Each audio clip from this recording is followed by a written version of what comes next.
پارہ نمبر 30 آخری پارہ ہے۔ آپ کو معلوم ہوگا کہ ہم نے جب سلسلہ شروع کیا تھا روزانہ ایک ایک پارے کا خلاصہ، تو چوتھے روزے سے شروع کیا تھا، یعنی پارہ نمبر 4 سے شروع کیا تھا۔ گویا ہمارے پہلے 3 پارے رہ گئے تھے، پارہ نمبر 1، پارہ نمبر 2، پارہ نمبر 3۔ تو ہم کیونکہ پہلے 3 پاروں کے اندر زیادہ تر سورہ بقرہ کا بیان ہے، پوری سورہ بقرہ 3 پارے کے اندر یعنی تیسرے پارے کے آدھے تک بیان کی گئی ہے، تو ہم پہلے جو ہے سورہ فاتحہ کی اور سورہ بقرہ کی مختصر سی تفصیل آپ کے سامنے پیش کر دیتے ہیں تاکہ پورا قرآن آپ کے سامنے آ جائے۔ سب سے پہلے جو سورہ فاتحہ ہے اس کے اندر اللہ نے 3 چیزوں کو بیان کیا ہے۔ اللہ تبارک و تعالیٰ کی بڑائی کو بیان کیا ہے، اور دوسری چیز اللہ تبارک و تعالیٰ سے مدد طلب کرنے کو بیان کیا ہے، اور تیسری چیز اللہ تبارک و تعالیٰ سے صراط مستقیم مانگنا کہ اللہ کی بڑائی کا یقین بھی ہو، اور ساتھ ساتھ میں اس بات کا بھی یقین رکھنا کہ تمام چیزیں اللہ ہی کرتا ہے، ساری قدرت اللہ ہی کے ہاتھ میں ہے، تو عبادت بھی اسی سے مانگی جائے گی، اس کے علاوہ کسی اور سے مدد طلب نہ کرنا۔ اور مدد کے اندر سب سے بڑی چیز اللہ سے جو مانگنے کی ہے وہ صراط مستقیم یعنی سیدھا راستہ، وہ سیدھا راستہ جس پر انبیاء چلے، جس پر شہداء چلے، جس پر صحابہ چلے، جس پر نیک لوگ چلتے ہیں، یہ سیدھا راستہ ہے۔ اللہ سے اس کو مانگنے کا اہتمام کرنا چاہیے۔ سورہ بقرہ کے اندر اللہ تبارک و تعالیٰ نے کئی ساری چیزوں کو بیان کیا ہے۔ مفسرین نے لکھا ہے کہ سورہ بقرہ کے اندر اللہ نے 1000 نصیحتیں کی ہے۔ اسی طرح فرمائے کہ 1000 احکام ہیں، 1000 نواہی ہیں، 1000 طرح کی نصیحتیں اس کے اندر موجود ہے۔ اسی طرح سورہ بقرہ مدنی صورت ہے، اسی لیے اللہ تبارک و تعالیٰ نے اس میں بہت سارے احکام بھی بیان کیے ہیں۔ میں آپ کے سامنے مختصر احکام رکھتا ہوں۔ اس میں اللہ تبارک و تعالیٰ نے مسلمانوں کا بھی تذکرہ کیا، کافروں کا تذکرہ کیا، منافقین کا تذکرہ کیا، اہل کتاب کا تذکرہ کیا، اسی طرح بنی اسرائیل کا تذکرہ کیا، حضرت موسیٰ علیہ السلام کا واقعہ بیان کیا، اسی طرح حضرت آدم علیہ السلام کی شروع کی جو پیدائش کا واقعہ ہے اس کو بھی اللہ نے تفصیل کے ساتھ بیان کیا۔ اللہ نے کیا احکامات بیان کیے سورہ بقرہ میں؟ نماز کا حکم بیان کیا، زکوٰۃ کا حکم بیان کیا،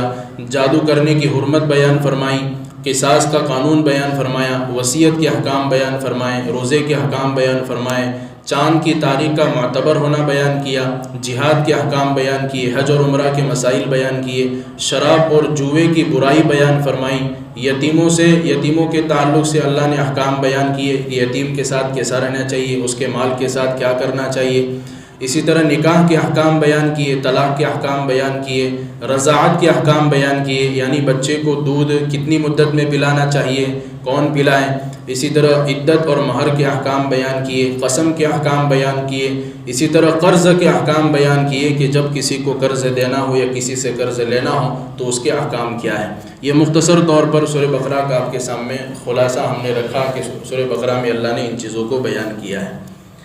30واں پارہ سورہ نبا مکی صورت ہے۔ بسم اللہ الرحمن الرحیم عما یتساءلون عن النبأ العظیم الذی هم فیہ مختلفون۔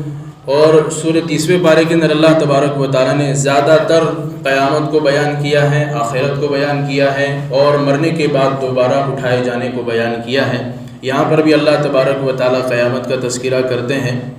نبأ العظیم یعنی ایک بڑی خبر کے بارے میں ہم تم کو بتا رہے ہیں، اور بڑی خبر سے مراد ہے قیامت کی خبر، کہ اس سے بڑی خبر کوئی خبر نہیں ہو سکتی کہ قیامت یقیناً آنے والی ہے۔ پھر اللہ نے اپنی نشانیاں بیان فرمائی کہ اللہ نے آسمان کو بنایا، زمین کو بنایا، راتوں کو بنایا، دنوں کو بنایا، چاند اور سورجوں کو بنایا۔ اتنا بڑا نظام اللہ تبارک و تعالیٰ بنا سکتے ہیں، تو گھرانے کے اندر اور ختم کرنے میں اللہ تبارک و تعالیٰ کے لیے کوئی مشکل نہیں ہے۔ اور ہم سب جانتے ہیں کہ گھر بنانا بہت مشکل ہوتا ہے، لیکن اس کو گھرانا بہت آسان ہوتا ہے، منٹوں میں گر جاتا ہے، اور بنانے کے اندر بہت سارا وقت لگ جاتا ہے۔ سورت کے آخر میں اللہ تبارک و تعالیٰ نے متقین کی اوصاف بھی بیان فرمائے، نعمتوں کا ذکر فرمایا کہ اللہ سے ڈرنے والے لوگ کامیاب لوگ ہیں، اور اللہ تبارک و تعالیٰ ان کو جنت کی نعمتوں کے اندر رکھیں گے۔ اور پھر آخر میں اللہ تبارک و تعالیٰ نے یہ بیان فرمایا کہ اللہ کے سامنے سفارش وہی شخص کرے گا جس کو اللہ تبارک و تعالیٰ اجازت دیں گے، اس کے علاوہ کوئی سفارش نہیں کر سکتا ہے۔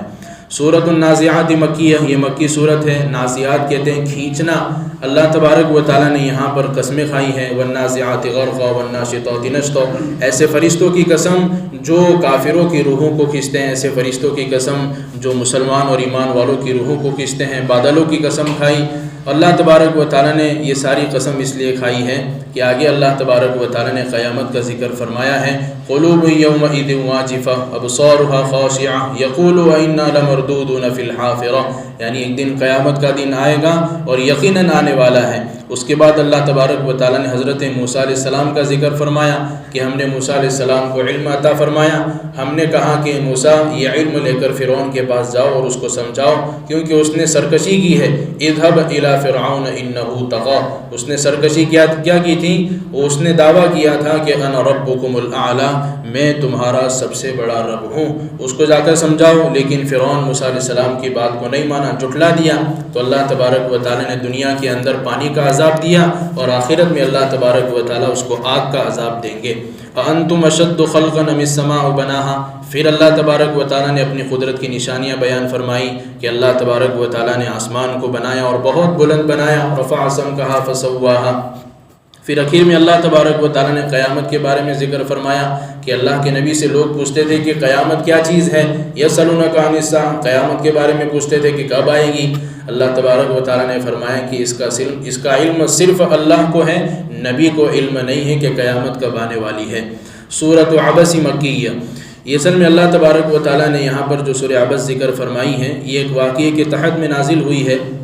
واقعہ یہ ہوا تھا کہ اللہ کے نبی علیہ السلام کفار مشرکین کے بڑے بڑے سردار تھے، ان کے پاس اللہ کے نبی علیہ السلام کے پاس بیٹھے ہوئے تھے، تو ایک صحابی آئے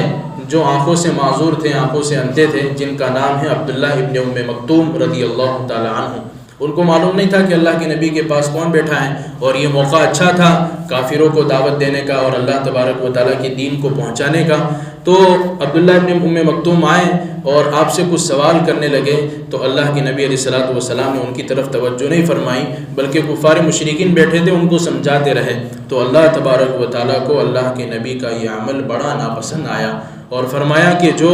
طلب حق کے ساتھ آیا ہے، یعنی سچی طلب کے ساتھ آیا ہے، تم ان کی طرف توجہ نہیں دیتے ہو، اور سامنے جو تمہارے بیٹھے ہوئے ہیں وہ کوئی طلب ولب کے ساتھ نہیں آئے، وہ تو صرف ایسے ہی تمہارے سامنے بیٹھے ہیں۔ گویا اللہ تبارک و تعالیٰ نے اس واقعے کے ذریعے سے ہم کو یہ تنبیہ دی کہ اگر کوئی ہمارے پاس طلب کے ساتھ آتا ہے تو اس کا حق پورا کرنا چاہیے، اور وہ لوگ جو بغیر طلب کے آتے ہیں اگر ان کے حق کو پورا نہیں کرو گے تو تم سے کوئی سوال نہیں ہوگا۔ پھر اخیر میں اللہ تبارک و تعالیٰ نے قیامت کا ذکر فرمایا، فَإِذَا جَاءَتِ الصَّاخَّةُ، وہ کان پھاڑ دینے والی چیز یقیناً آنے والی ہے، اور اس کے حالات کیا ہوں گے جب آئے گی تو کیا ہوگا، یوم یفر المرء من اخیہ وامہ وابیہ وصاحبتہ وبنیہ، انسان اپنے بھائی سے، اپنی ماں سے، اپنے باپ سے، اور اپنی بیوی سے، اپنے بیٹے سے، سارے لوگوں سے بھاگتا پھرے گا، اور ایک ایک نیکی مانگے گا دوسروں سے کہ ایک نیکی دے دو، میری ایک نیکی کے اندر کمی آ رہی ہے، ایک نیکی مجھے مل جائے تو میں کامیاب ہو جاؤں گا۔ لیکن اس وقت کوئی نیکی دینے کے لیے تیار نہیں ہوگا، نہ باپ نیکی دے گا، نہ ماں نیکی دے گی، نہ بھائی نیکی دے گی، نہ بہن نیکی دے گی، ہر ایک دوسرے سے بھاگتے رہیں گے، کوئی اس کو نیکی دینے کے لیے تیار نہیں ہوگا۔ اس کے ذریعے سے ہمیں سبق ملتا ہے کہ موت سے پہلے ہم آخرت کی تیاری کر لیویں اور بہت سارے نیک اعمال جمع کر لیویں، تاکہ ہم کو قیامت میں کسی سے نیکی ماننے کی ضرورت نہ پڑے۔ سورۃ التکویر مکیہ، یہاں پر اللہ تبارک و تعالیٰ نے قیامت کا ذکر فرمایا ہے کہ جب سورج کو لپیٹ لیا جائے گا، چاند ٹکڑے ٹکڑے ہو جائیں گے، پہاڑ چلائے جائیں گے، اللہ تبارک و تعالیٰ نے قسم کھائی ہے کہ یہ ساری چیزیں یقیناً پیش آنے والی ہیں جب قیامت کا دن آئے گا۔ اور اخیر میں اللہ تبارک و تعالیٰ نے کہاں فرمائے کہ یہ قرآن ایک نصیحت کی کتاب ہے، یہ کوئی شاعری کی کتاب نہیں ہے، اور نصیحت اللہ تبارک و تعالیٰ اسی کو عطا فرماتے ہیں جس کو چاہتے ہیں، یعنی نصیحت وہی شخص پکڑتا ہے جو اللہ تبارک و تعالیٰ جس کو چاہتے ہیں۔ سورۃ الانفطار مکیہ، یہ بھی مکی صورت ہے، اس میں بھی اللہ نے قیامت کا ذکر فرمایا کہ جب آسمان پھٹ جائے گا اور ستارے ٹوٹ جائیں گے، سمندر بہہ پڑیں گے اور قبریں پھٹ جائے گی اور انسان ساری چیزوں کو دیکھ لے گا۔ اللہ تبارک و تعالیٰ نے فرمایا، یا ایھا الانسان ما غرک بربک الکریم، اے انسان تجھ کو تیرے رب کریم کے بارے میں کس چیز نے دھوکے میں ڈال رکھا ہے؟ اللہ نے تجھے پیدا کیا، فسواک فعدلک، کہ اللہ نے تجھے برابر پیدا کیا، صحیح سالم پیدا کیا، پھر بھی تو اللہ تبارک و تعالیٰ کی نافرمانی کرتا پھر رہا ہے۔ اور پھر اللہ نے آخر میں بیان فرمایا آخرت کے بارے میں کہ انسان آزاد نہیں ہے، اس کے سیدھے کندھے کے اوپر فرشتہ بیٹھا ہوا ہے، اس کے الٹے کندھے پر بھی فرشتہ بیٹھا ہوا ہے، کرامن کاتبین بیٹھے ہوئے ہیں، یہ ساری چیزوں کو نوٹ کر رہے ہیں، تمہاری اچھی چیز بھی لکھ رہے ہیں، تمہاری بری چیز کو بھی لکھ رہے ہیں۔ کل قیامت کے دن یہ نام اعمال پیش کیا جائے گا اللہ کے سامنے، اور تمہارے سارے اعمال کھل کر سامنے آ جائیں گے۔ پتہ چلا کہ آدمی کو ایک ایک قدم پھونک پھونک کر رکھنا چاہیے کہ میں عمل کرنے جا رہا ہوں، یہ صحیح ہے یا غلط ہے۔ اگر صحیح ہوا تو یہ بھی لکھا جائے گا، اگر غلط ہوا تو یہ بھی لکھا جائے گا، اور کل قیامت کے دن پیش کیا جائے گا۔ سورۃ المطففین مکیہ، اللہ تبارک و تعالیٰ نے اس سورت کے پہلے آیتوں کے اندر اللہ تبارک و تعالیٰ نے بیان فرمایا ہے، ان لوگوں کی برائی بیان فرمائی کہ ہلاک ہو وہ شخص جو ناپنے تولنے کے اندر کمی کرتے ہیں، یعنی جب اپنا حق لیتے ہیں تو پورا پورا لیتے ہیں، اور جب دوسروں کا حق دینے کی باری آتی ہے تو اس کے اندر ٹال مٹول کرنے لگتے ہیں۔ یعنی اللہ تبارک و تعالیٰ نے حقوق العباد بیان فرمائے، یعنی آدمی کا معاملہ ایسا ہوتا ہے کہ جب اس کا حق لینے کی باری آتی ہے تو پورا پورا لینے کی کوشش کرتا ہے، لیکن جب بات دوسروں کی دینے کی آتی ہے تو پھر آدمی کہتا ہے کہ کل دوں گا، آئندہ دوں گا، آدھا دیتا ہے، پورا نہیں دیتا۔ تو یہ سارے معاملات حقوق العباد کے تعلق سے رکھتے ہیں۔ تو اللہ تبارک و تعالیٰ کا حق تو اللہ چاہے گا تو معاف کر دے گا، لیکن حقوق العباد جو ہے جب تک سامنے والا بندہ معاف نہیں کرے گا اس وقت تک تو معاف ہونے والے نہیں ہیں۔ پھر آگے اللہ تبارک و تعالیٰ نے فاسق اور فاجر لوگوں کے اعمال کا ذکر فرمایا کہ ان کے اعمال سجین کے اندر ہوں گے، یعنی نیچے کا قید خانہ ہے اس کے اندر ڈال دیے جائیں گے، یعنی ان کے اعمال کی کوئی حیثیت نہیں ہوگی۔ لیکن جو نیک لوگ ہیں، نیک لوگ ابرار لوگ ہوں گے، ان کے نامہ اعمال اوپر کے بالا خانے میں رکھے جائیں گے، یعنی حفاظت کے ساتھ رکھے جائیں گے، عزت کے ساتھ رکھے جائیں گے۔ پھر اللہ تبارک و تعالیٰ نے ان کے انعامات کا ذکر فرمایا کہ ان کو جنت کے اندر کیا کیا نعمتیں دی جائے گی۔ پھر اللہ تبارک و تعالیٰ نے آگے سورہ انشقاق مکی صورت ہے اس کو بیان فرمایا، اس میں بھی اللہ نے قیامت کا ذکر فرمایا کہ جب آسمان پھٹ جائے گا اور اپنے رب کے حکم سے ساری چیزیں ہونے لگے گی اور زمین بھی جو ہے پھیل جائے گی، اور اس کے اللہ تبارک و تعالیٰ نے اس کا قسم کھا کر آگے جو ہے انسانوں کے اعمال کا ذکر فرمایا کہ جس کو نام اعمال سیدھے ہاتھ میں دیا جائے گا وہ خوش ہوتا ہوا اپنے گھر کی طرف لوٹے گا، لیکن جس کا نام اعمال اس کے پیٹھ کے پیچھے سے دیا گیا یعنی کافروں کو، فسوف يدعو ثبورا ويصلى سعيرا انه كان في اهله مسرورا، وہ بڑا غمگین ہوگا، بڑا پریشان ہوگا کہ کیا ہو گیا میرے نام اعمال کو، ساری چیزیں اس کے اندر درج کر دی گئی۔ اور اللہ تبارک و تعالیٰ نے اخیر میں ایمان والوں کی اور کافروں کا تذکرہ فرمایا کہ جو کافر ہیں، جو اللہ کی آیات کو جھٹلاتے تھے، ان کے لیے دردناک عذاب تیار کر کے رکھا ہے، لیکن جو ایمان والے ہیں، نیک عمل کرتے ہیں، اللہ ان کو ایسا اجر دے گا جو کبھی بھی ختم نہیں ہوگا۔ سورۃ البروج مکیہ، بسم اللہ الرحمن الرحیم، والسماء ذات البروج والیوم الموعود۔ اللہ تبارک و تعالیٰ نے اس سورت کے اندر ایک واقعہ ذکر فرمایا اصحاب الاخدود کا، کہ ایک ظالم بادشاہ تھا، وہ ایک مسلمان کو قتل کرنا چاہتا تھا، لیکن وہ مسلمان اس کے لیے آزمائش بن گیا تھا، قتل نہیں ہوتا تھا۔ تو اس مسلمان نے خود نے تدبیر بتائی اپنے قتل کی کہ اگر تم اس طرح کی تدبیر کرو تو تم مجھے قتل کر سکتے ہو۔ تو بادشاہ نے جب یہ تدبیر اختیار کی، ایک بہت بڑا گڑھا کھودا گیا، اس کو اندر ڈالنے کے لیے آگ جلائی گئی۔ تو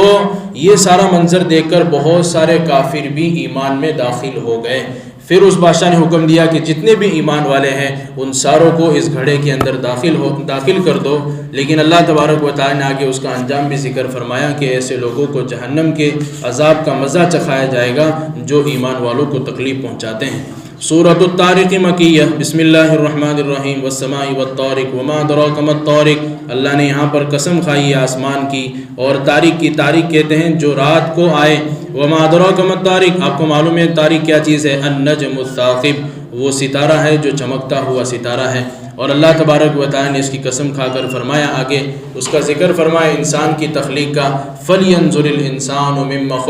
خُلِقَ مِن مَّاءٍ دَافِقٍ يَخْرُجُ مِن بَيْنِ الصُّلْبِ وَالتَّرَائِبِ، کہ انسان کو ہم نے ایک ناپاک پانی سے پیدا کیا ہے، کفار مشرکین اعتراض کرتے تھے کہ ہم ہڈی ہو جائیں گے، مٹی ہو جائیں گے، پھر دوبارہ کیسے زندہ کیا جائے گا؟ اللہ کہتے ہیں کہ پہلے کچھ بھی نہیں تھے، ناپاک پانی تھا تو ہم نے پیدا کر دیا، تو مرنے کے بعد دوبارہ پیدا کرنا ہمارے لیے کیا مشکل ہے؟ اللہ تبارک و تعالیٰ ہم کو اس کا یقین نصیب فرمائے۔ سورۃ الاعلیٰ مکی ہے۔ اللہ تبارک و تعالیٰ نے اس سورت میں اللہ کے نبی کو مخاطب کر کے فرمایا سنقرئک فلا تنسیٰ، آپ جبرائیل امین کے ساتھ پڑھنے کا اہتمام نہ کریں، ہم آپ کو یاد رکھوانے کی کوشش کریں گے، آپ کو بھلائیں گے نہیں۔ ہاں کچھ احکام ایسے ہیں جو ہم منسوخ کر دیں گے، وہ آپ کو بھلا دیں گے، آپ کو بھلانے کی بھی ضرورت نہیں ہے، تو آپ جبرائیل امین کے ساتھ ساتھ پڑھتے رہیے۔ پھر آگے اللہ تبارک و تعالیٰ نے انسان کو نصیحت فرمائی ہے قد افلح من تزکیٰ وذکر اسم ربہ فصلی، کہ جس نے اپنے آپ کو گناہوں سے پاک کر لیا، اپنے رب کو یاد کرتا ہے، نماز کا اہتمام کرتا ہے، تو یہ شخص کامیاب ہے۔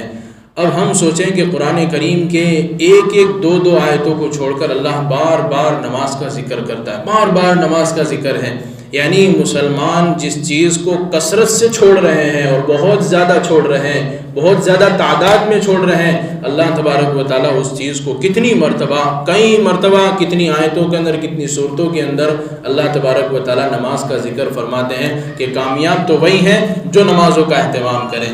جو نمازوں کا اہتمام نہیں کرتا، چاہے دنیا کما لے ہوئے، عزت کما لے ہوئے، شہرت کما لے ہوئے، مال و دولت کما لے ہوئے، لیکن اللہ کے نزدیک وہ آدمی کامیاب نہیں ہے۔ اور یہی ساری چیزیں اللہ نے ابراہیم علیہ السلام کے صحیفے میں، موسیٰ علیہ السلام کے صحیفے میں اور پہلی کتابوں میں بھی بیان فرمائی، یعنی پہلے سے یہ چیز چلی آ رہی ہے کہ کامیاب اسی کو مانا گیا جو نماز پڑھتا ہے، اللہ کو یاد کرتا ہے، اسی کو کامیاب بنائے اور گناہوں سے اپنے آپ کو بچاتا ہے۔ سورۃ الغاشیہ مکی صورت ہے، اس میں بھی اللہ نے قیامت کا تذکرہ فرمایا اور جہنمیوں کا تذکرہ فرمایا کہ ان کے اس وقت ان کے چہرے اس دن جو ہے کالے پڑ جائیں گے، ان کو جہنم میں ڈال دیا جائے گا، اور ایمان والوں کے چہرے خوش و خرم میں ہوں گے۔ وجوہ یومئذ ناعمہ لسعیہا راضیہ فی جنت عالیہ، بلند باغات میں ہوں گے اور ان کے اندر کئی ساری نعمتیں ہوگی، اور بہتے دریا ان کے پاس سے بہائے جائیں گے، فی سرور مرفوعہ، اونچے اونچے تخت پر ان کو بٹھایا جائے گا، اور کئی ساری نعمتوں کا اللہ نے ذکر فرمایا۔ اور اخیر میں اللہ نے چار اپنی قدرت کی نشانیاں بیان فرمائی کہ آسمان ہم نے بنایا، پہاڑ ہم نے بنائے، زمین ہم نے بنائی، اسی طرح اونٹ ہم نے بنائے، یعنی یہ چار چیزیں اللہ تبارک و تعالیٰ کی اتنی مضبوط چیزیں ہیں کہ جس کے سامنے انسان بہت کمزور ہے، تو یہ ساری اتنی مضبوط چیز ہم پیدا کر سکتے ہیں، تو انسان تو بہت کمزور ہے، دوبارہ اس کو اٹھانا کیا مشکل ہے۔ پھر اخیر میں اللہ تبارک و تعالیٰ نے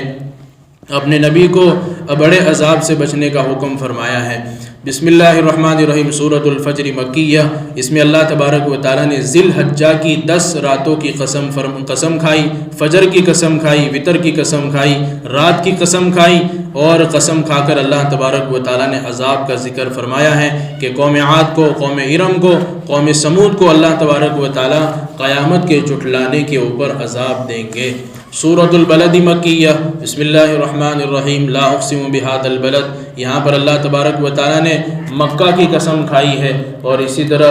اس شہر کی قسم کھائی ہے جس کو اللہ تبارک و تعالیٰ نے نبی کے لیے حلال کر دیا، پہلے سے ہی حلال تھا، لیکن اللہ کے نبی علیہ الصلوۃ والسلام مکہ میں پیدا ہوئے تو مکہ کی فضیلت اور بڑھا دی گئی۔ لقد خلقنا الانسان فی کبد، انسان کو ہم نے پیدا کیا، اور انسان کیا سوچتا ہے کہ اس کو ایک مرتبہ پیدا کیا جائے گا، 2 مرتبہ پیدا نہیں کیا جائے گا۔ اللہ تبارک و تعالیٰ نے آگے انسان کی تخلیق کا ذکر فرمایا کہ ساری چیزیں ہم نے ہی بنائی ہیں، اور دوبارہ انسان کو ہم ہی پیدا کر کے دکھائیں گے۔ سورۃ الشمس مکیہ، بسم اللہ الرحمن الرحیم، والشمس وضحاہا، یہاں پر اللہ نے سورج کی قسم کھائی، چاند کی قسم کھائی، دن کی قسم کھائی، رات کی قسم کھائی، آسمان کے بلند ہونے کی قسم کھائی، زمین کے پھیلاؤ کی قسم کھائی، نفس کی قسم کھائی۔ ان ساری قسم کھانے کے بعد اللہ نے فرمایا کہ انسان گناہ کی طاقت بھی رکھتا ہے اور گناہ پر کنٹرول کرنے کی طاقت بھی رکھتا ہے، لیکن جس نے گناہ پر کنٹرول کر لیا وہ کامیاب ہے، اور جس نے گناہ کر لیا وہ ناکام ہے۔ سورۃ اللیل مکیہ، واللیل اذا یغشی والنہار اذا تجلی، یہاں پر اللہ تبارک و تعالیٰ نے رات کی قسم کھائی، دن کی قسم کھائی، مذکر اور مؤنث کی قسم کھائی۔ پھر اللہ نے بیان فرمایا کہ جو اپنے مال کو خرچ کرتا ہے، اللہ سے ڈرتا ہے، اچھی باتوں کو جانتا اور پہچانتا ہے، اس کی تصدیق کرتا ہے، اللہ نے اس کو کامیاب کر دیا۔ لیکن جو بخیل ہے، اللہ کے راستے میں خرچ نہیں کرتا ہے اور جھوٹوں کا ساتھ دیتا ہے، جھوٹی بات لوگوں کے بیان کرتا ہے اور جھوٹ لوگوں کے سامنے سے لے لیتا ہے، تو اللہ تبارک و تعالیٰ اس کو دنیا اور آخرت میں دونوں جہاں میں ناکام کر کے دکھائیں گے۔ سورۃ الضحیٰ یہ مکی صورت ہے۔ ابو لہب کی جو بیوی تھی ام جمیل، وہ اللہ کے نبی علیہ السلام کو کہا کرتی تھی کہ محمد صلی اللہ علیہ وسلم کے خدا نے ان کو چھوڑ دیا ہے، تو اللہ تبارک و تعالیٰ نے فوراً اللہ کے نبی پر یہ آیت اتاری، قسم کھا کر، یعنی صبح کے اشراق کے وقت کی قسم کھائی، رات کے وقت کی قسم کھائی، اور اللہ کے نبی کو کہا کہ اے نبی، ہم نے آپ کو چھوڑا بھی نہیں ہے اور ہم نے آپ کا تذکرہ بھی نہیں چھوڑا ہے۔ پھر اللہ نے اپنے احسان گنوائے کہ آپ یتیم تھے، ہم نے آپ کو ٹھکانہ دیا، آپ سیدھے راستے سے ہٹے ہوئے تھے، ہم نے آپ کو ہدایت عطا فرمائی، اور اسی طریقے سے آپ جو ہے فقیر تھے، ہم نے آپ کو غنی کر دیا۔ پھر اللہ کے نبی کو 3 باتوں کا حکم فرمایا کہ یتیم کو کبھی اپنے دربار سے بھگانا مت، ان کے حق ادا کرنا، اسی طرح کوئی سوال کرنے والا سوال کرنے کے لیے آئے تو اس کو جھڑکنا مت، اور اپنے رب کی نعمتوں کو یاد کرتے رہنا۔ یعنی جب اللہ تبارک و تعالیٰ کی طرف سے آدمی کو جو نعمتیں دی جاتی ہے، جب آدمی وہ نعمتیں یاد کرتا ہے کہ اللہ نے تو مجھے یہ بھی دیا ہے، اللہ نے مجھے یہ بھی دیا ہے، اللہ نے مجھے یہ بھی دیا ہے، تو یہ ساری چیزوں کو یاد کرنے کے بعد آدمی سوچتا ہے اس کے مقابلے میں میری اللہ کی فرما برداری تو بہت کم ہے، نعمتیں اتنی زیادہ ہیں، لیکن اللہ تبارک و تعالیٰ کے حکم کو میں کتنا پورا کرتا ہوں۔ اور آدمی خود اپنے ذات میں ہی غور کر لے، سر کے بال سے لے کر پیر کے ناخن تک کتنی اللہ نے نعمتیں انسان کو دی، آنکھ کی نعمت، کان کی نعمت، سونگنے کی نعمت، زبان کی نعمت، ہاتھ کی نعمت، پیر کی نعمت، سوچنے اور سمجھنے کی نعمت، یہ ساری نعمتیں ہی آدمی دیکھ لے تو کتنی بڑی بڑی نعمتیں ہیں، لیکن ان نعمتوں کے مقابلے میں اللہ کی فرما برداری کتنی ہے، ہم اللہ کو کتنا مانتے ہیں، اللہ کے احکام پر کتنا عمل کرتے ہیں، آدمی خود غور کرے گا تو سمجھ میں آ جائے گا۔ سورۃ علم نشرح مکیہ، یہ بھی مکی صورت ہے۔ اللہ تبارک و تعالیٰ نے اس صورت کے اندر اپنے نبی کی فضیلت کو بیان فرمایا ہے، شرع صدر کا واقعہ بھی بیان فرمایا ہے، اور اسی طرح اپنے نبی کو بیان فرمایا ہے کہ ہم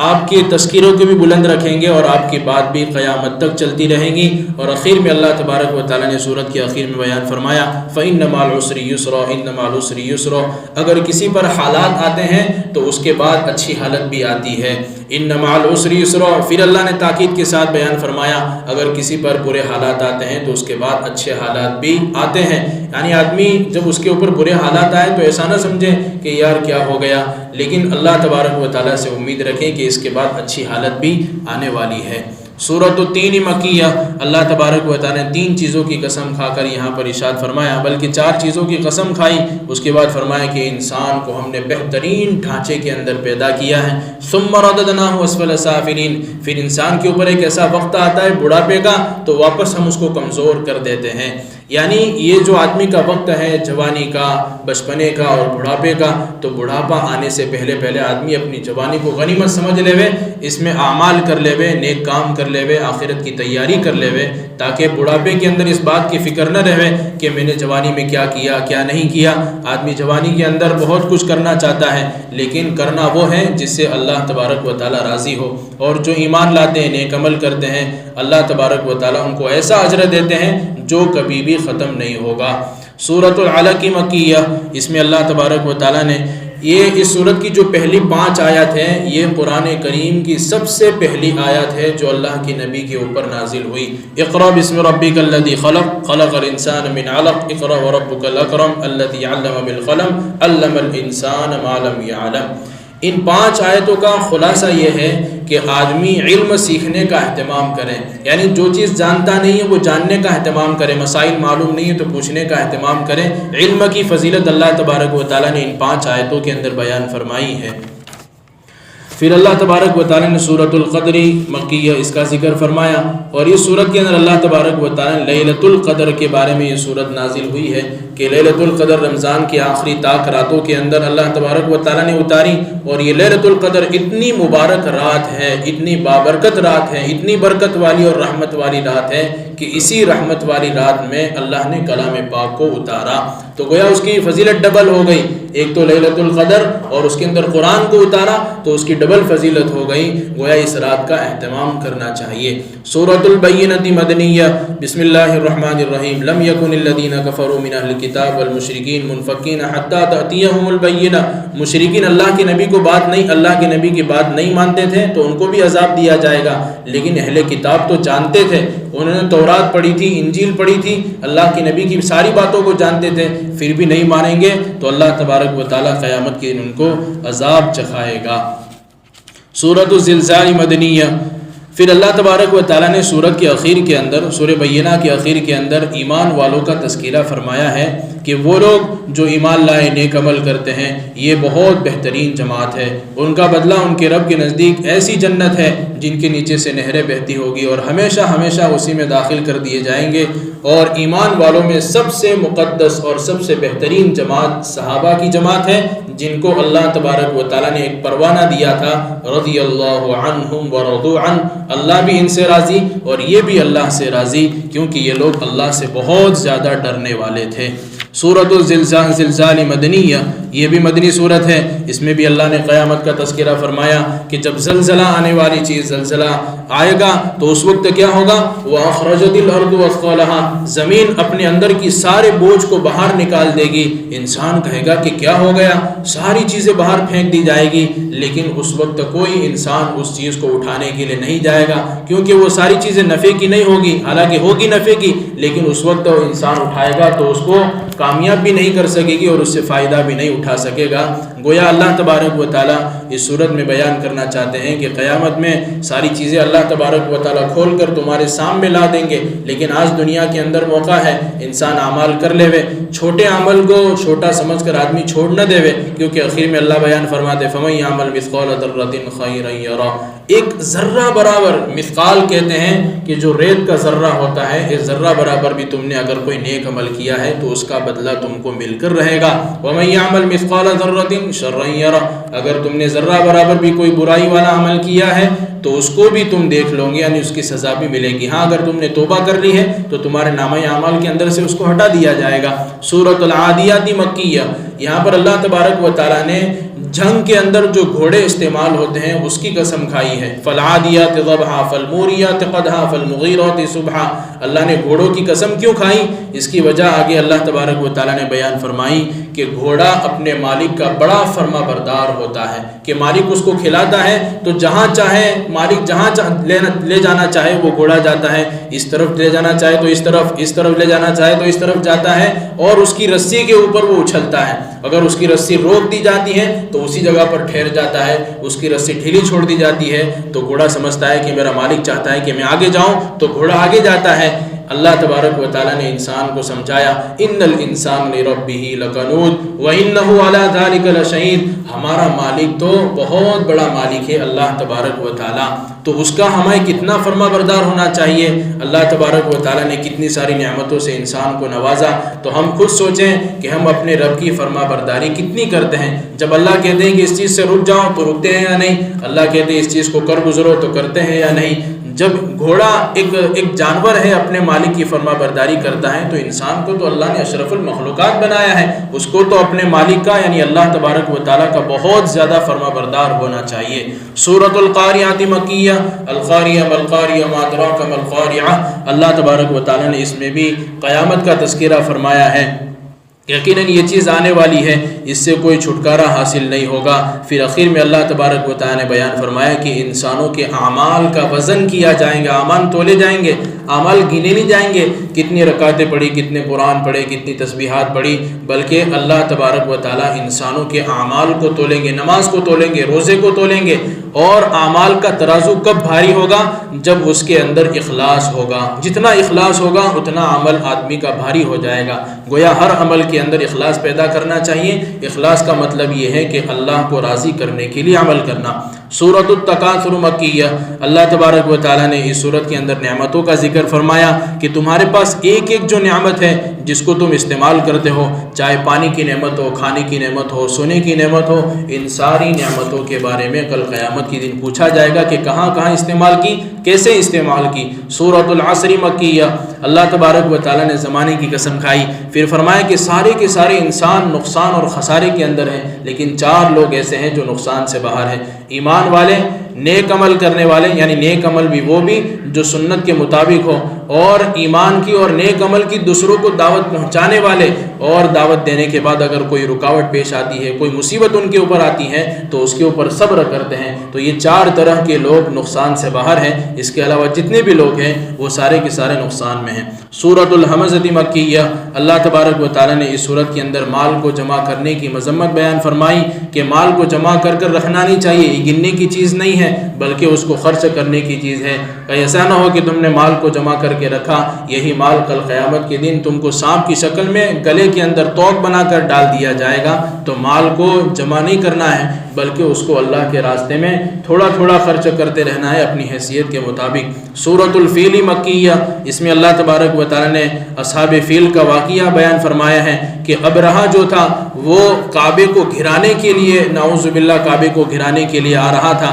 لیکن راستے کے اندر پہنچا تھا، ابھی مکہ میں داخل بھی نہیں ہوا تھا، اللہ تبارک و تعالیٰ کی طرف سے ایک ایسا عذاب آیا، ابابیل نامی پرندے اپنے منہ کے اندر چھوٹے چھوٹے کنکر لے کر آئے اور انہوں نے اس قوم کے اوپر کنکر برسانا شروع کیے۔ عجیب طرح کے وہ کنکر تھے، مٹی کے کنکر تھے، لیکن کسی ایک انسان کے اوپر وہ کنکر پڑتا تھا پورے انسان کو پھاڑ دیتا تھا۔ اتنے خطرناک اللہ تبارک و تعالیٰ نے مخلوقات اس قوم کے اوپر بھیجی تھی۔ اللہ نے پوری قوم کو ایسا ہلاک کر دیا، اللہ فرماتے فَجَعَلَهُمْ كَعَصْفٍ مَأْكُولٍ، ہم نے ان کی ایسی حالت کر دی جیسا کہ کھایا ہوا بھوسا ہوتا ہے۔ انسان جب کسی چیز کو اپنے منہ میں چباتا ہے، چبانے کے بعد باہر نکال کر دیکھتا ہے، کوئی چیز نظر نہیں آتی کہ کون سی چیز کہاں چلی گئی، ایسا ہم نے ان کا حال کر دیا، گویا کہ ہم نے پوری جماعت کو ہلاک کر دیا۔ گویا اللہ تبارک و تعالیٰ بتلانا چاہتے ہیں کہ جو ہمارے دین کو مٹانا چاہے گا تو ہم اس کی حالت ایسی ہی کر دیں گے، کیونکہ کعبہ پورے دین کا خلاصہ ہے، اللہ تبارک و تعالیٰ نے بڑا مقام رکھا ہے۔ تو اللہ تبارک و تعالیٰ نے اپنے گھر کی حفاظت فرمائی، کس کے ذریعے سے؟ انسانوں کے ذریعے سے نہیں بلکہ پرندوں کے ذریعے سے اللہ نے اپنے گھر کی حفاظت فرمائی۔ سورۃ قریش مکیہ، اللہ تبارک و تعالیٰ نے اس سورت کے اندر بیان فرمایا ہے کہ تمہارے پاس اگر مال ہے، امن کی جگہ ہے، تو تم کو عبادت میں اہتمام کرنا چاہیے، یعنی انسان کا کاروبار بھی اچھا ہو، جگہ بھی اچھی ہو جس میں آدمی سکون کے ساتھ رہ سکتا ہے، تو آدمی کو چاہیے کہ اللہ کی عبادت خوب کرے۔ انسان جب مال کے اعتبار سے، رہنے کے اعتبار سے پریشان ہوتا ہے تو اس کو عبادت کرنے میں مزہ نہیں آتا، لیکن کسی انسان کو اللہ نے رہنے کی جگہ بھی اچھی دی ہے، لوگ بھی اچھے دیے ہیں، اڑوس پڑوس بھی اچھا دیا ہے، اور کاروبار بھی اس کا اچھا چل رہا ہے، فَلْيَعْبُدُوا رَبَّ هَذَا الْبَيْتِ، تو اس کو اللہ کے گھر میں عبادت کرنی چاہیے۔ یعنی ایک بہت بڑی نعمت ہے، اچھا مال مل جانا، اچھا کاروبار مل جانا اور اچھی جگہ مل جانا، تو آدمی کو عبادت کا اہتمام کرنا چاہیے۔ سورۃ الماعون مکیہ، اس میں اللہ تبارک و تعالیٰ نے نمازوں کا ذکر فرمایا، فویل للمصلین الذین هم عن صلاتهم ساہون، ایسے نماز پڑھنے والوں کی ہلاکت ہے جو اپنی نماز غافل ہو کر پڑھتے ہیں، یعنی بغیر دھیان کے پڑھتے ہیں۔ پھر آخر میں اللہ تبارک و تعالیٰ نے بیان فرمایا کہ جو چھوٹی چھوٹی چیزیں ہوتی ہیں اگر کوئی تم سے مانگے تو اس میں بخل مت کرو، یعنی ایسی چیزیں کہ دینے میں کوئی حرج نہیں ہے، جیسا کہ پانی ہے، نمک ہے، آگ ہے، تو یہ چیزیں اگر آدمی کسی کو دے بھی دے گا تو اس کا کوئی نقصان ہونے والا نہیں ہے۔ یعنی اگر کوئی یہ بھی نہ دے تو اس سے بڑا بخیل کون ہو سکتا ہے کہ دینے میں اس کا کوئی نقصان نہیں ہے، پھر بھی وہ نہیں دے رہا ہے، تو ایسی چیز لوگوں کو دیتے رہنا چاہیے اگر کوئی مانگے تو۔ سورۃ الکوثر مکیہ، اس میں اللہ تبارک و تعالیٰ نے اللہ کے نبی کی فضیلت کو بیان فرمایا۔ کفار مشرکین کہتے تھے کہ اللہ کے نبی کے بیٹوں کا انتقال ہو گیا، اس کا مطلب آگے ان کی نسل چلنے والے نہیں ہیں اور نبی کا نام و نشان ختم ہو جائے گا۔ اللہ نے فرمایا ان شانئک ھو الابتر، ان کی نسل ختم ہو جائے گی لیکن آپ کی بات بھی باقی رہے گی، آپ کی ذات بھی باقی رہے گی قیامت تک، بلکہ قیامت کے بعد تک آپ کی ذات اور آپ کی بات باقی رہے گی، ان کے کہنے سے کچھ نہیں ہوتا ہے۔ سورۃ الکافرون مکیہ، اس میں کفار مشرکین اللہ کے نبی سے صلح کرنے کے لیے آئے تھے۔ کیا صلح کرنے کے لیے آئے تھے؟ کہ نبی ایسا کرتے ہیں کہ کچھ دن تم ہمارے معبود کی عبادت کر لو اور کچھ دن میں ہم آپ کے معبود کی عبادت کر لیں گے، تو اسی طرح معاملہ سیٹ ہو کے چلتا رہے گا۔ اللہ نے فوراً آیت اتاری، لکم دینکم ولی دین، تمہارے لیے تمہارا دین، میرے لیے میرا دین، ایسا ہرگز نہیں ہو سکتا ہے۔ سورۃ النصر مدنیہ، اس میں اللہ تبارک و تعالیٰ نے فتح مکہ کا وعدہ فرمایا کہ اذا جاء نصر اللہ والفتح، ان قریب جو ہے اللہ تبارک و تعالیٰ تم کو فتح عطا فرمائے گا، نصرت عطا فرمائیں گے، اور فتح مکہ کے بعد اللہ تبارک و تعالیٰ نے بڑی بڑی فوجوں کو اور بڑی بڑی جماعتوں کو اسلام میں داخلہ نصیب فرمایا۔ اور آگے چل کر ایسا ہی ہوا کہ جب فتح مکہ ہوا تو اس کے بعد بڑی بڑی فوجیں اسلام کے اندر داخل ہو گئی، گویا کہ پورا خطہ عرب اسلام سے بالکل بھر گیا۔ اور اللہ کے نبی علیہ الصلوۃ والسلام کے ساتھ جو یہ دعویٰ کیا گیا تھا اور جو پیشین گوئی دی گئی تھی کہ آپ کے ساتھ فتح مکہ بھی ہوگا اور لوگ بڑی بڑی جماعتوں کی شکل میں اسلام میں داخل ہوں گے، اللہ تبارک و تعالیٰ نے دونوں وعدے پورے فرمائے۔ سورۃ اللہب مکیہ، یہ سورہ لہب مکی صورت ہے۔ اس میں اللہ تبارک و تعالیٰ نے ابو لہب کے بارے میں بیان فرمایا ہے کہ اللہ کے نبی علیہ الصلوۃ والسلام کو پتھر مار رہا تھا تو اللہ تبارک و تعالیٰ نے دنیا کے اندر بھی اس کو عذاب دیا اور آخرت میں بھی اللہ تبارک و تعالیٰ عذاب دیں گے کہ اس کا ہاتھ اللہ تبارک و تعالیٰ نے ہلاک کر دیا، اس کا ہاتھ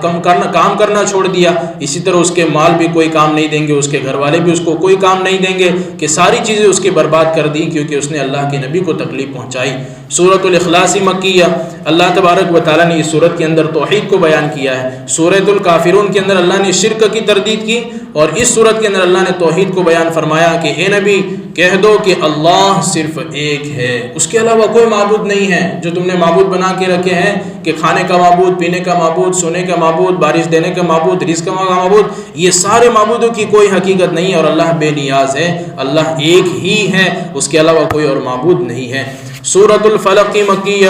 اور سورۃ الناس مکیہ، ان دونوں صورتوں کا خلاصہ یہ ہے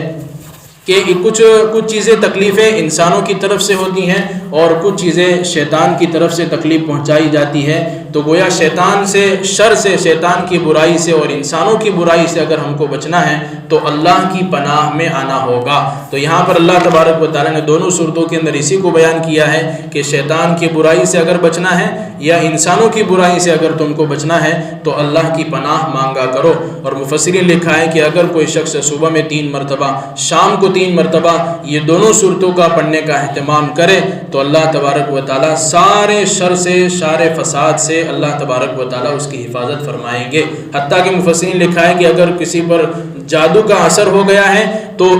یہ دونوں صورتوں کو پڑھ کر روزانہ اس پر دم کیا جائے اور پانی پر دم کر اس کو پلایا جائے، انشاءاللہ وہ جادو کا اثر ختم ہو جائے گا۔ اللہ تبارک و تعالیٰ ہم سب کو عمل کرنے کی توفیق عطا فرمائیں۔ اور یہ قرآن کریم کا خلاصہ اللہ تبارک و تعالیٰ کی مدد سے ہی پورا ہوا ہے۔ اللہ نے چاہا تو پورا ہوا، نہ میری طاقت ہے نہ آپ کی طاقت ہے۔ اللہ تبارک و تعالیٰ میرا کہنا بھی قبول فرمائے اور ہمارا سننا بھی قبول فرمائے، اور اس میں جتنی بھی چیزیں اللہ تبارک و تعالیٰ نے اس کتاب میں بیان فرمائی ہیں، اللہ ہمیں ان ساری باتوں پر عمل کرنے کی توفیق عطا فرمائے اور اس قرآن کو ہماری نسلوں تک پہنچانے کی توفیق عطا فرمائے کہ ہماری نسلوں کے اندر حافظ قرآن پیدا ہو، عالم قرآن پیدا ہو، قرآن کے جاننے والے پیدا ہوں، کیونکہ یہی ایک ایسی کتاب ہے جو ہمیں سیدھا راستہ دکھا سکتی ہے۔ باقی دنیا والے تو ہم کو الٹا سیدھا راستہ بتائیں گے، یہ کتاب ہمیں سیدھا راستہ بتائے گی، اور سیدھا راستہ اس وقت بتا سکتی ہے جبکہ ہماری نسلوں کے اندر قرآن کے جاننے والے پیدا ہو۔ اللہ ہمیں عمل کی توفیق عطا فرمائے۔ اللهم صل على سيدنا محمد وعلى آل سيدنا محمد وبارك وسلم۔ اللهم ربنا ظلمنا أنفسنا وإن لم تغفر لنا وترحمنا لنكونن من الخاسرين۔ ربنا هب لنا من أزواجنا وذرياتنا قرة أعين واجعلنا للمتقين إماما۔ لا إله إلا أنت سبحانك إني كنت من الظالمين۔ لا إله إلا أنت سبحانك إني كنت من الظالمين۔ لا الہ الا انت سبحانک انی کنت من الظالمین۔ اے اللہ تو ہمارے گناہوں کو معاف فرما، اے اللہ تو ہمارے خطاؤں سے درگزر فرما، اے اللہ ہم بہت بڑے گنہگار ہیں، اے اللہ ہم بہت بڑے خطا کار ہیں، اے اللہ ہم بہت بڑے مجرم ہیں۔ رات کے اندھیرے میں، دن کے اجالے میں، اے مولا کریم ہم نے بہت سے گناہ کیے ہیں، اے مولا کریم تو ہمیں معاف فرما دے، اے اللہ تو ہمیں معاف فرما دے، اے اللہ تو ہمیں معاف فرما دے۔ اے مولا کریم تو نے رمضان کا مبارک مہینہ ہمیں عطا فرمایا، اے مولا کریم تو نے رمضان کا مبارک مہینہ ہمیں عطا فرمایا۔ اے مولا کریم رمضان کی اس مبارک مہینے میں ہم سے بہت ساری غفلتیں ہوئی ہیں، اے مولا کریم ہم نے جیسی چاہی عبادت کرنی چاہیے تھی ویسی عبادت نہیں کی ہے۔ اے مولا کریم جیسا تیرا کلام کو پڑھنا چاہیے تھا ہم نے ویسا نہیں پڑھا ہے، جیسی نمازیں پڑھنی چاہیے تھی ویسی نمازیں نہیں رکھی ہے۔ اے مولا کریم ہم نے روزے ضرور رکھے ہیں لیکن صرف کھانے اور پینے سے دور رہے، ہم نے غیبتیں بھی کی، ہم نے آنکھوں سے برا بھی دیکھا، کانوں سے بری چیزوں کو سنتے رہے، ہاتھ اور پیر غلط چیزوں کی طرف اٹھتے رہے۔ اے مولا کریم تو ہمیں معاف فرما دے۔ اے مولا کریم رمضان کی آخری گھڑیاں چل رہی ہے، ہم تجھ سے معافی مانگتے ہیں۔ اے اللہ ہم تجھ سے مغفرت کا سوال کرتے ہیں۔ اے مولا کریم اس قرآن کے بدولت تو ہمیں معاف فرما دے، اس قرآن کے بدولت تو ہمیں معاف فرما دے۔ اے مولا کریم قرآن کریم میں جتنی بھی تیری باتیں بیان فرمائی گئی ہے، جتنے بھی احکام بیان فرمائے گئے ہیں، اے مولا کریم اس پر عمل کرنے کی توفیق نصیب فرما دے۔ اے مولا کریم اس کو دوسروں تک پہنچانے کی توفیق نصیب فرما دے۔ اے مولا کریم رمضان کے مہینے کے اندر اے مولا کریم جو بھی ہم سے کمی کوتاہیاں ہوئی ہے، اے مولا کریم تو اپنی رحمت سے معاف فرما۔ اے اللہ تو اپنی رحمت سے معاف فرما۔ اے اللہ تو اپنی رحمت سے معاف فرما۔ اے مولا کریم تو اپنی رحمت سے معاف فرما۔ اے مولا کریم ہمارے خاندان کے اندر جو بیمار ہے ان کو شفائے کاملہ عاجلہ مستمرہ عطا فرما۔ اے مولا کریم جو قید و بند کے اندر محبوس ہے، اے مولا کریم ان کو عافیت کے ساتھ رہائی نصیب فرما۔ جو مقروض ہیں غیب سے ایسی شکلیں پیدا فرما جس سے وہ عافیت سے نکل جائے۔ اے مولا کریم پوری دنیا کے اندر اسلام کا بول بالا فرما۔ اے مولا کریم اسلام کا بول بالا فرما، دین کی بات لوگوں تک پہنچا دے۔ اے مولا کریم اسلام کے جتنے بھی قلعے ہیں، مساجد، مدارس، مکاتب، اے مولا کریم ساری چیزوں کی پوری حفاظت فرما۔ حاسدین کے حسد سے، شر پھیلانے والوں کے شر سے اور فتنہ پھیلانے والوں کے فتنہ پروری سے اے مولا کریم پوری حفاظت فرما۔ اے اللہ ہمیں اچھے اخلاق عطا فرما، برے اخلاق سے ہماری حفاظت فرما۔ اے مولا کریم جب ہماری موت واقع ہو تو ہماری زبان کے اوپر کلمہ لا الہ الا اللہ جاری ہو اور ہمارا دل ایمان کے نور سے منور ہو۔ اے مولا کریم مرنے کے بعد جو آخرت کی منزل آنے والی ہے، اے اللہ عافیت کے ساتھ پار کروا کر جنت الفردوس میں داخلہ نصیب فرما دے۔ اے اللہ سب سے پہلی منزل قبر کی منزل آنے والی ہے جو بڑی کٹھن منزل ہے۔ اے اللہ قبر کے عذاب سے ہماری حفاظت فرما لے۔ اے اللہ قبر کے عذاب سے ہماری حفاظت فرما لے۔ اے مولا کریم قبر کو جنت کے گھڑوں میں سے ایک گھڑا بنا دے اور جہنم کے گھڑوں میں سے بچنے سے ہماری حفاظت فرما لے۔ اے مولا کریم جنت میں داخلہ نصیب فرما دے۔ اے مولا کریم مرنے سے پہلے آنکھ بند ہونے سے پہلے تجھے راضی کرنے والے اعمال کرنے کی توفیق عطا فرما، اور جس سے تو ناراض ہوتا ہے ایسے اعمال سے تو ہماری حفاظت فرما۔ مکمل طور پر اسلام پر عمل کی توفیق نصیب فرما۔ اے مولا کریم تیری عبادت کی توفیق نصیب فرما۔ اے مولا کریم تو ہماری ہر چیز میں مدد فرما۔ اے مولا کریم صراط مستقیم عطا فرما۔ اے مولا کریم روزے، نماز، زکوٰۃ، حج جتنے بھی بڑے احکام ہیں، اے مولا کریم اس پر عمل کی توفیق نصیب فرما دے۔ اے مولا کریم ہم نے جو مانگا وہ بھی عطا فرما دے، جو مانگنے سے رہ گیا وہ بھی عطا فرما دے۔ اپنے گمان کے مطابق مانگا ہے تو اپنی شان عطا فرما دے، اور ہماری دعاؤں کو محض اپنے فضل و کرم سے نبی پاک صلی اللہ علیہ وسلم کے صدقے طفیل میں قبول فرما لے۔ اللہم انا نسألک من خیر ما سألک منہ نبیک محمدنا صلی اللہ علیہ وسلم ونعوذ بک من شر ما استعاذ منہ نبیک محمدنا صلی اللہ علیہ وسلم وانت المستعان وعلیک البلاغ ولا حول ولا قوة الا باللہ۔ یا رب صلی وسلم دائما عبدا علی حبیبک الخیر خلق کلہم سبحان ربک رب العزت عما یصفون وسلام علی المرسلین والحمد للہ رب العالمین برحمتک یا ارحم الراحمین۔